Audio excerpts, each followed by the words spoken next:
Today's deep dive is about a horse who built a legendary legacy by, and this sounds crazy, by almost never winning. Yeah, it completely flips the traditional sports mythology right on its head. It really does. When you dig into these translations, you realize you aren't just tracking a normal win-loss record. You are tracking this heavy generational burden. Wow, yeah. You are basically watching a phenomenal athlete try to break a family curse in real time. And the sheer psychological weight of that is just fascinating. Okay, let's unpack this. Because to truly understand this Philia horse named Air Messiah, we actually have to start before she was even born. We do. We have to look at the ghosts she inherited, basically. Right from her mother. And even if you've never watched a horse race in your life, I want you to imagine stepping into a family business where your parent was a genius.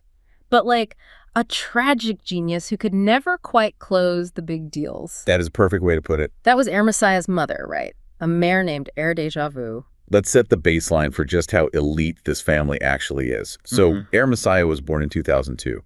In the breeding world, her pedigree was absolute royalty. Like top of the top. Exactly. Her father was Sunday Silence. He was arguably the most legendary stallion in Japanese racing history. Unbelievable. And her dam, her mother, Air Deja Vu, was sired by Northern Taste, another absolute titan of the sport. So she's got the best genes imaginable. Totally. Now, Air Deja Vu was the older half-sister to Air Shakur, who actually won 2 legs of the Japanese Classic Series. So the genetic expectation for greatness was literally woven into Air Messiah's DNA before she even took her first breath. But Air Deja Vu's own career, back in the 1998 Triple Tiara series, that's the real shadow over this story, isn't it? It is. She didn't have the clean, victorious sweep of her half-brother at all. Right. Instead, her run was defined by these just absolutely agonizing near misses. Heartbreaking ones. Yeah.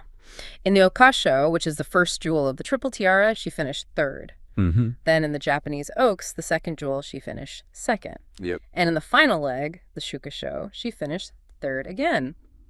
3 brilliant performances on the biggest stages possible, but 0 victories. And because of that, she was remembered almost exclusively for what she almost accomplished. That's so rough. I mean, in elite racing, the difference between 1st and 3rd can be, a fraction of a second. Yeah. Or a bad step, or a tiny miscalculation in pace. Right. Air Deja Vu was always close, always fighting, but never quite standing alone at the top of the mountain. Can the daughter cross the finish line that broke her mother's heart? Exactly that. She won her debut race in November of her 2-year-old season. Okay. Off to a good start. Then she dropped down to what's called allowance company, which is basically a tier just below the absolute top stakes races, where horses are matched by specific conditions. Got it. She finished a solid 2nd there. Then she actually captured the Elfin Stakes. The trajectory was pointing straight up. But then she hits a wall. Yeah. She hit the reality of her specific generation. Ah, the 2005 generation of fillies. Yes. Because the margin between gold and silver isn't just about your own internal skill level or how good your trainer is. Right. It's about who you're racing against. It is highly dependent on who happens to be born the same year as you. And the 2005 generation contained what the Japanese racing world literally refers to as monsters. You had 2 historically important, Mare's Linecraft and Shizario, plus another incredibly talented horse named Daring Heart. Wow. Air Messiah wasn't racing against average horses. She was locked in a cage with generational anomalies. And you can really feel the dread creeping into the racing archives. In the Fillies Review, which is a major trial race, she meets Linecraft and Daring Heart. Air Messiah closes strongly. She's fighting, but she finishes 3rd. Then comes the Okasho, the first jewel of the Triple Tiara, the exact same race her mother placed 3rd in. Let's look at the mechanics of why she lost that Okasho, though. Because it wasn't a lack of talent. Right. What happened? Linecraft had this blinding, aggressive, early speed, which basically dictated a brutal pace for the rest of the field. Ah, so she forced everyone to run faster than they wanted. Exactly. And Daring Heart pushed that pace even further. Yeah. Air Messiah just got caught in the wash, essentially trying to run her own race while reacting to the chaotic speed of the others. So she finished as 4th. Yep. It's a great performance objectively, but in the context of her family history, it's devastating. The whispers must have been deafening. Like, she's just like Air Deja Vu, destined to be the runner-up. Oh, for sure. Here's where it gets really interesting. Okay. Because next up is the Japanese Oaks. The 2nd jewel, the race her mother famously finished 2nd in. Right, the Oaks. But this time, the stars seem to completely align for Air Messiah. Linecraft, the speed monster, skips the race entirely to run in a different cup. A huge break. And Daring Heart is also absent. The biggest threats are literally removed from the board. So you have a clear path. The track is dry, the conditions are perfect. Yutaka gives a masterclass ride. He does, right? Yeah, he saves ground along the rail, tucking Air Messiah in. He lets her draft behind the leaders to save energy. It's almost like a cyclist slipstreaming. And they turn into the final straight, and she accelerates at the exact right moment. For a few glorious seconds, the family curse looks dead and buried. The crowd is totally ready for it. But then here comes Shizario, and reading the descriptions of this finish is just wild. Where did Shizario even come from? I mean, Shizario was a horse with a freakish finishing kick. While Take ran a tactically perfect race on the rail, Shizario swung wide. Okay. Tokyo Racecourse has a notoriously long final straight. It allows a horse with massive lung capacity and a huge stride to build momentum like a freight train. Wow. Shizario just swallowed up the ground. Right at the finish line, at the absolute last millisecond, she caught Air Messiah. Oh, man. So Air Messiah finishes second. Exactly second, just like her mother. It forces us to think about the mental toll on the human connections, the trainer, the jockey, the owners. Seriously, they must have been crushed. You do everything right. You have the perfect pedigree, you execute the perfect tactical race, your main rivals are absent, and you still get run down by a freak performance on that specific day. It's gut-wrenching. But unlike her mother, whose Triple Tiara story ended in that cycle of almosts, Air Messiah had one final chance in the autumn. The third jewel. Yes, the Shuka Show. But before that, she runs a prep race, the Rose Stakes, and finally the narrative shifts. She faces her great rival, Linecraft, and she actually beats her. That Rose Stakes victory is the crucial psychological turning point. Really? Why is that? Because it proves to the horse, and critically to jockey Yutaka, that Linecraft is not invincible. Yeah, that makes sense. Which sets the stage perfectly for the Shuka Show. It becomes this ultimate two-horse showdown. Linecraft is the undisputed superstar trying to cement her legacy. Right. And Air Messiah is the challenger, carrying the weight of her mother's ghosts. So what does this all mean for the actual strategy on the track? Well, because if Linecraft is basically a runaway train, how do you even scheme against that in the final jewel of the tiara? Well, Linecraft's strategy was always pure, unadulterated speed. She isn't just running fast. She literally dares the other horses to try and match her early pace, knowing that if they do, they'll blow their own engines and fade. And if they don't? If they don't match her, she builds an insurmountable lead. So Take has to play a terrifying game of chicken. Precisely. If he moves Air Messiah too early to catch Linecraft, Air Messiah runs out of oxygen before the finish line. Right. If he waits half a second too long, Linecraft's lead is too big to close. The archives describe Take waiting with ice in his veins. He lets Linecraft burn that early energy. He waits for the exact right millisecond as they enter the final stretch. It's incredible to watch. And then Air Messiah launches. Meter by meter, stride by stride, she eats into the gap. She reaches Linecraft right near the wire, and she passes her. By a single neck. By a single neck, she captures the final tiara. It's a phenomenal, cathartic moment. Air Deja Vu came close to all three classics, but won none. Right. Air Messiah, after suffering through the exact same agonizing pattern in the spring, finally shatters the mirror in the autumn. She finishes the family story. It's amazing. Honestly, turning an almost into a victory after years of generational near misses is a far more compelling narrative than a horse who just dominates effortlessly from birth. I completely agree. It's the struggle that gives the win its gravity. Definitely. But you'd think, having reached the absolute pinnacle and breaking the curse, she'd either retire on top or just dominate from there on out. You would think that. But the story gets both triumphant and a little bit tragic as she gets older, because the frustrating pattern came right back. It did. The echoes of her mother were incredibly persistent.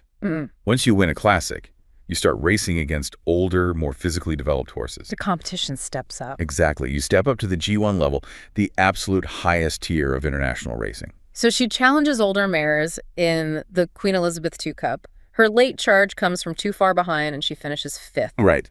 Then, at 4 years old, she drops back in distance for the Nakayama Kinnin. She chases a horse named Balance of Game, but can't catch him. 3rd place. Then she gets a rematch with Linecraft in the Hanshin Himba Stakes. Ooh. And Linecraft strikes back, taking revenge and beating her by 3 lengths. Yep. Second place. She goes to the newly created Victoria Mile to face the best female turf horses. You know, horses that race on grass rather than dirt. Yeah. She puts on a massive performance, but runs into another all-time champion, Dance in the Mood. Second place. Again. Even as a validated, curse-breaking champion, she just keeps returning to the exact same theme. It's like she can't escape it. Always close, always fighting, always among the absolute best, but so rarely standing alone at the very top. And then her racing career is cut short, not by a lack of heart, but by an incredibly frustrating physical issue. Yeah, this part is sad. She develops a hoof problem because a farrier trimmed her hooves too deeply. How does something that simple derail a world-class athlete? Well, think about the physics of a racehorse. You have a 1,000-pound animal hitting the ground at 40 miles per hour, supported entirely by ankles the thickness of a human wrist. That is terrifying to picture. It really is. The hoof is their only shock absorber. If a farrier trims even a millimeter too much keratin off the bottom of that hoof, it completely changes the angle of the foot. Oh, wow. That changes the tension on the tendons, which throws off their entire biomechanical stride. They actually feel the sting of the ground. Ouch, so she couldn't run. It forces a long break to let the hoof grow out. And for a finely tuned athlete, losing months of conditioning can be impossible to recover from. And the timing couldn't have been worse. In February 2007, while she's trying to recover, her trainer, Yuji Ito, reaches the mandatory retirement age set by the Japanese Racing Association. Yeah, a forced retirement. Right, and with his retirement, the owners decide it's time to retire Air Messiah as well. If we connect this to the bigger picture, we really have to redefine what makes a great athlete. What do you mean? We are so obsessed with win-loss columns. But look at Air Messiah's final career statistics.